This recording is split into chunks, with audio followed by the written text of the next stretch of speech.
সত্যত পৰিণত হ'ল ৰাহুল গান্ধীৰ পূৰ্বানুমান। আজিৰ ইণ্ডিগো কালিলৈ আদানীৰ হ'ব। নমস্কাৰ, নিউজ অন নৰ্থ ইষ্টৰ আজিৰ এই প্ৰতিবেদনলৈ আপোনাক স্বাগতম। আপুনি চাই আছে দেশৰ এটা অগ্ৰণী নিৰ্ভীক নিৰপেক্ষ আৰু বহুভাষিক channel news on north east. প্ৰিয় দৰ্শক, বিগত 4 দিনত 400ৰো অধিক ইণ্ডিগো বিমানৰ যাত্ৰা পলম বা বাতিল হৈছে। এই ঘটনাই আকৌ এবাৰ প্ৰমাণ কৰিলে যে ৰাহুল গান্ধীয়ে 100% সঠিক কথা কৈছিল। কি ক্ষেত্ৰত ৰাহুল গান্ধীৰ অনুমান শুদ্ধ বুলি প্ৰমাণিত হৈছে, এই বিষয়ে আমি এই প্ৰতিবেদনৰ শেষত আলোচনা কৰিম। প্ৰথমে জানো আহক আচলতে ইণ্ডিগোত প্ৰকৃততে ঘটিছে কি। ইণ্ডিগো ভাৰতৰ অন্যতম বৃহৎ বিমান সংস্থাসমূহৰ অন্যতম। বাজেট বিমান সংস্থাৰ টেগ সদায় ইণ্ডিগোৰ সৈতে জড়িত হৈ আছে, যাৰ বাবে ই একমাত্ৰ বিমান সংস্থা যিয়ে সুলভ মূল্যত সৰ্বাধিক ঘৰুৱা বিমান চলাচল কৰোৱায়। ইণ্ডিগোৱে দৈনিক 2300ৰো অধিক বিমান সেৱা আগবঢ়ায়। ইণ্ডিগো এয়াৰলাইন্সত 34,000ৰো অধিক কৰ্মচাৰী নিয়োজিত হৈ আছে আৰু ইণ্ডিগো এয়াৰলাইন্সত প্ৰায় 5,500 পাইলটে কাম কৰি আছে। ভাৰতীয় বিমান উদ্যোগত ইণ্ডিগোৰ বজাৰ অংশীদাৰিত্ব প্ৰায় 60%। অৰ্থাৎ ভাৰতৰ বিমান উদ্যোগত ইণ্ডিগো এক ডমিনেণ্ট প্লেয়াৰ, অৰ্থাৎ ইণ্ডিগোৱে মনোপলি হিচাপে কাম কৰি আছে। ইণ্ডিগোৱে হৈছে সৰ্বাধিক বিমান সেৱা প্ৰদান কৰা বিমান সংস্থা। ইয়াৰ উপৰিও ভাৰতীয় বিমান পৰিবহণ আৰু ইয়াৰ টিকটৰ মূল্য নিৰ্ধাৰণৰ ওপৰতো ইণ্ডিগোৰ সৰ্বাধিক নিয়ন্ত্ৰণ আছে। ইণ্ডিগোৱে ইচ্ছা কৰিলে সমগ্ৰ বিমান উদ্যোগটোক ইচ্ছামতে বিঘ্নিত কৰিব পাৰে, যিটো বৰ্তমান হৈছে। ইচ্ছাকৃতভাৱে ভুলবশতঃ এইটো ঘটিছে নে সংকটৰ বাবে হৈছে সেয়া নিৰ্ণয় কৰাটো কঠিন, কিন্তু যি হৈছে সেয়া অত্যন্ত ভয়ংকৰ। 400ৰো অধিক বিমান পলম বা বাতিল কৰা হৈছে। দেশৰ বিভিন্ন বিমানবন্দৰত আবদ্ধ হৈ আছে 400ৰো অধিক বিমান আৰু হাজাৰ হাজাৰ যাত্ৰী। যাত্ৰীসকল ৰৈ থাকিবলৈ বাধ্য হৈছে আৰু হয়তো কিছু সংখ্যকে যাত্ৰা বাতিল কৰিছে, নহয় অন্য এখন বিমানত টিকট বিচাৰিছে, যাৰ ভাড়া বেছি হ'ব বুলি স্পষ্ট, আৰু ইয়াৰ বাবে ইণ্ডিগোই ক্ষমাও বিচাৰিছে। ইণ্ডিগোই উল্লেখ কৰিছে যে চৰকাৰে এই সমস্যাৰ সৃষ্টি কৰিছে। চৰকাৰৰ বাবে এই পলম হোৱা বুলি স্পষ্টকৈ উল্লেখ কৰিছে। চৰকাৰে জাৰি কৰিছে কিছু নতুন গাইডলাইন। চৰকাৰে অৰ্থাৎ অসামৰিক বিমান পৰিবহণ মন্ত্ৰালয়ে কৈছিল যে পাইলট আৰু ক্ৰু মেম্বাৰৰ বাবে জিৰণিৰ সময় বৃদ্ধি কৰিব লাগে, যাক আপুনি এয়াৰ হোষ্টেছ আৰু কেবিন ক্ৰু বুলি কয়। বৰ্তমান নিয়ম অনুসৰি এজন পাইলটে প্ৰতি সপ্তাহত 36 ঘণ্টা জিৰণি লাভ কৰিব, যিটো প্ৰায় 1.5 দিন। কিন্তু 1 নৱেম্বৰৰ পৰা আৰম্ভ হোৱা নতুন নিয়ম কাৰ্যকৰী হোৱাৰ লগে লগে এই জিৰণিৰ সময় 48 ঘণ্টালৈ বৃদ্ধি পাব। অৰ্থাৎ এজন পাইলটে সপ্তাহত মাত্ৰ 5 দিনহে কাম কৰিব, 2 দিন ছুটি। এই ছুটিটো আংশিকভাৱে বা 2 দিনৰ ছুটি হিচাপে অবিৰতভাৱে দিব পাৰি। সেয়া নিৰ্ভৰ কৰে বিমান সংস্থাটোৱে তেওঁলোকৰ বিমান সূচী কেনেকৈ তৈয়াৰ কৰে তাৰ ওপৰত। কিন্তু এই নিয়মবোৰ কাৰ্যকৰী হোৱাৰ লগে লগে ইণ্ডিগোৰ সমগ্ৰ ব্যৱস্থাটো অৰাজক হৈ পৰিবলৈ ধৰিলে। ইণ্ডিগোই কৰ্মচাৰীৰ অভাৱ আৰু লজিষ্টিক্সৰ নাটনিৰ সন্মুখীন হ'বলৈ ধৰিলে। ইণ্ডিগোৱে তেওঁলোকৰ বিমানৰ পলমৰ কিছুমান কাৰণ উল্লেখ কৰিছে। বতৰ ঠাণ্ডা, কুঁৱলী বহুত, টেক অফ আৰু লেণ্ডিং কঠিন, সেইবাবেই পলম বা বাতিল কৰা হৈছে। কিন্তু 60% শ্বেয়াৰ থকা এটা কৰ্পৰেট কোম্পানীয়ে সমগ্ৰ বজাৰখন নিয়ন্ত্ৰণ কৰে।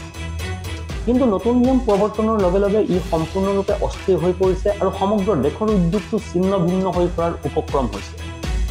দ্য হিন্দুত প্ৰকাশিত বাতৰি অনুসৰি আমি এটাকৈ আপোনালোকৰ লগত সবিশেষ শ্বেয়াৰ কৰিম।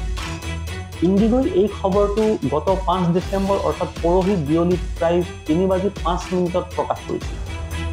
কিয় ইণ্ডিগোৱে 100খন বিমান পলম কৰি বাতিল কৰিলে, এইটো দ্য হিন্দুৰ খবৰৰ শিৰোনাম। সবিশেষ চাওঁ আহক। প্ৰকাশ পাইছে যে 5 ডিচেম্বৰৰ আগৰ 4 দিন অৰ্থাৎ 4 ডিচেম্বৰ, 3 ডিচেম্বৰ, 2 ডিচেম্বৰ আৰু 1 ডিচেম্বৰ 400ৰো অধিক বিমান বাতিল কৰা হৈছিল। আৰু বিমান বাতিল আৰু পলমৰ অনুপাত 8.5%লৈ বৃদ্ধি পালে। অৰ্থাৎ ইণ্ডিগোৰ দ্বাৰা পৰিচালিত মুঠ বিমানৰ 8.5% হয় বাতিল বা পলম হৈছিল। অসামৰিক বিমান পৰিবহণ মন্ত্ৰালয় আৰু অসামৰিক বিমান পৰিবহণ সঞ্চালকালয়ে জাৰি কৰিছিল ফ্লাইট ডিউটি টাইম লিমিটেশ্যন নামৰ গাইডলাইন। অসামৰিক বিমান পৰিবহণৰ সঞ্চালক প্ৰধানগৰাকীয়ে কয় যে পাইলটৰ বাবে সাপ্তাহিক ছুটিৰ সময় 36 ঘণ্টাৰ পৰা 48 ঘণ্টালৈ বৃদ্ধি কৰিব লাগে। কিন্তু সেয়া এতিয়াও সম্ভৱ হোৱা নাই। এই ছুটিৰ সময় 1 নৱেম্বৰৰ পৰা বৃদ্ধি কৰিব লাগিছিল। ইণ্ডিগোই নিজৰ পাইলটসকলক ফোন কৰি পাইলটসকললৈ ইমেইল কৰি সকলো কৰ্মচাৰীকে ছুটি বাতিল কৰি কামলৈ আহিবলৈ কৈছিল। কিন্তু যি কোম্পানীৰ লাভ 7,000 কোটি তথাপিও পাইলটৰ দৰমহা আৰু ক্ৰু মেম্বাৰৰ দৰমহা বৃদ্ধি হোৱা নাই, এই কোম্পানী এটাক কোনোবাই নিজৰ সময় কিয় দিব? এই অভিযোগ উত্থাপন হৈছে। ইয়াৰ কিমান বাস্তৱিক প্ৰমাণ আছে আমি সেই বিষয়ে কোনো মন্তব্য নকৰোঁ। অভিযোগ উত্থাপন হৈছে যে DGCA আৰু সময় বিচৰা হৈছিল। কোৱা হৈছিল যে এই প্ৰক্ৰিয়া 1 জুলাইৰ পৰা 1 নৱেম্বৰৰ ভিতৰত স্থাপন কৰিব লাগিছিল। এই নতুন নিয়মবোৰ যেন 1 নৱেম্বৰৰ পৰাহে কাৰ্যকৰী হোৱা নাই। 1 জুলাইৰ পৰা তেওঁলোকে এইবোৰৰ বিষয়ে অৱগত আছিল যদিও এতিয়ালৈকে সেইবোৰ কাৰ্যকৰী হোৱা নাই। কাৰ দোষ? কিন্তু কোম্পানীয়ে দোষ স্বীকাৰ কৰিবলৈ যোৱা নাই। নিয়মবোৰ সকলো ঠিকে আছিল, কাৰণ ইয়াত কৰ্মচাৰীক অতিৰিক্ত ছুটি দিব লাগে। তেওঁলোকৰ পৰা অতিৰিক্ত কামৰ চাৰ্জ ল'ব নোৱাৰিব, অতিমাত্ৰা ব্যৱহাৰ কৰিব নোৱাৰিব। প্ৰিয় দৰ্শক, আন এটা দিশ বিবেচনা কৰক। এই একেটা দিশেৰে চালে ৰাতিৰ সময়ত বিমান চলোৱাটো সীমিত কৰা হৈছিল, অৰ্থাৎ ৰাতি পাইলটৰ দ্বাৰা অধিক বিমান চলাব নোৱাৰিব। সেইবাবেই পলম হৈছিল। কিন্তু বতৰ, চৰকাৰ, নিয়ম নীতিৰ ওপৰত দোষ জাপি দিয়া হ'ল। কৰ্পৰেট ছেক্টৰে এনেদৰেই কাম কৰে। এতিয়া আহক ৰাহুল গান্ধীৰ লেখাটোলৈ চাওক। যিটো লেখনিৰ দ্বাৰা ৰাহুল গান্ধীয়ে দাবী কৰিছিল যে মনপলি অৰ্থাৎ একচেটিয়া অধিকাৰ দেশৰ বাবে ভাল নহয়। 2024 চনৰ 9 নৱেম্বৰ তাৰিখৰ ৰাহুল গান্ধীৰ এই টুইটটো চাওক। এই কথা তেওঁ এবছৰতকৈও অধিক পূৰ্বেই লিখিছিল। তেওঁ কৈছিল যে একচেটিয়া অধিকাৰ দেশৰ বাবে বিপদজনক। এই লেখাটোৰ মূল কথাটো যদি মই এটা শাৰীত সামৰি লওঁ তেন্তে সেয়া হ'ব একচেটিয়া অধিকাৰ দেশৰ বাবে অতি বিপদজনক। কাৰণ যদি এটা কোম্পানীৰ একচেটিয়া অধিকাৰ থাকে, যদি এটা কোম্পানীয়ে 50%তকৈও অধিক শ্বেয়াৰ অৰ্থাৎ বজাৰ অংশীদাৰিত্ব লাভ কৰিব, তেন্তে ই যি বিচাৰে তাকে কৰিব। সেই কোম্পানীটোৱে নিজে বিচৰা নিয়ম জাপি দিব, নিজৰ ইচ্ছানুসৰি ধন আদায় ল'ব, আৰু সেই কোম্পানীটো যদি যিকোনো পৰিস্থিতিত কলাপছ হৈ যায় অৰ্থাৎ ভাঙি পৰে, তেন্তে সেই কোম্পানীটোৱে সমগ্ৰ উদ্যোগটোকে ভাঙি চুৰমাৰ কৰি যাব, যিটো এতিয়াও ভাৰতীয় বিমান প্ৰাধিকৰণৰ সৈতে সংযুক্ত হৈ আছে। গৌৰৱ পন্ধি নামৰ এজনে টুইটাৰত লিখিছে যে ইণ্ডিগোৰ পতন পুনৰ ঘটিছে। তেওঁ লিখিছে, ৰাহুল গান্ধীয়ে 100% সঠিক কথা কৈছিল। যোৱা বছৰ তেওঁৰ প্ৰবন্ধটোত তেওঁ কৈছিল, মোদীৰ ভুৱা অৰ্থনীতি, একচেটিয়া বন্ধু আৰু ৰিগিং চুক্তিৰ দ্বাৰা পৰিচালিত নীতিৰ পৰিণাম সৰ্বসাধাৰণ জনতাই ভুগিব লাগিব। এতিয়া ধৰি লওক যে বাতিল হোৱা এই 400 বা তাতকৈ অধিক বিমানৰ ভিতৰত কোনোবাই জৰুৰীকালীন অৱস্থাৰ বাবে, কোনোবাই বিজনেছ মিটিঙৰ বাবে বা কোনোৱে পৰিয়ালক লগ কৰিবলৈ যাত্ৰা কৰিব লৈছিল। সেই যাত্ৰীসকলৰতো এতিয়া ভীষণ লোকচানৰ সন্মুখীন হ'ব। ইণ্ডিগোই এই 400খন বিমানৰ পৰিৱৰ্তে তেওঁলোকে চলোৱা বাকী 2100খন বিমানৰ পৰা ঘটিব লগা ধন ঘটি আছে।